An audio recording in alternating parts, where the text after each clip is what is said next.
It's finally happening. Up until now, we've had a few different connector types on electric vehicles, but everyone is finally moving toward one connector. The NACS connector, invented by Tesla, is set to become the dominant or only charging connector on electric vehicles in North America. But the actual connector is only part of the story if we want better EV charging. It's an important one, sure, but to create a truly convenient charging experience, software is as important as hardware. These days, unless you have a Tesla, charging your electric car isn't as convenient as it should be. Most of the time, you'll pull up to a charging station, plug in the charging cable, mess around with the charging stations app, try and use tap and pay, and hope everything works well enough for your car to charge. But things don't have to be so difficult, and in some cases they aren't. It's 2023, and technology should be able to work together more seamlessly. There's actually a standard to make this happen. Plug and Charge is built to securely enable a handshake between the car and the charging station, identifying the user and validating payment, all without you having to do anything. All you'll need to do is plug the charging cable into the car, and your car will handle your rest. And of course, this kind of tech probably sounds familiar. Most Teslas have worked this way from the beginning, but unfortunately, Tesla isn't using the ISO 15118 spec exactly, instead using its own proprietary automatic charging tech to allow cars and charging stations to communicate with each other. But Tesla did include possible use of ISO 15118N, the NACS standard, so car companies that adopt the new connector could also implement plug and charge technology too, if they so choose. Tesla isn't actually the only one to implement automatic charging tech, but it is the only car company to widely adopt it. As a default, Ford EV drivers can be enabled plug and charge by diving deep into the settings of the Ford Pass app.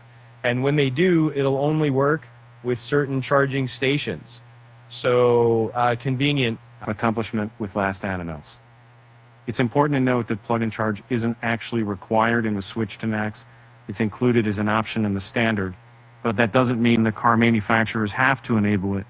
NACS itself is just a connector. The tech under the hood is separate.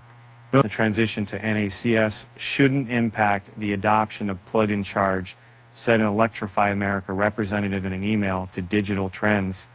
NACS is simply the connector, and the underlying communication is largely unchanged.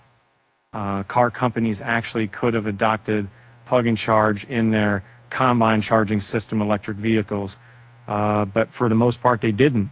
And there's not necessarily any indication that will change with the move to NACS either. A vehicle must be built from the factory with ISO 15118 to support plug and charge. Continue to electrify America. Many of the new vehicles on the market have this technology built in, so that the adoption will continue to increase over time. But at this time, many of the EVs on the road were built without it. But there's still some hope.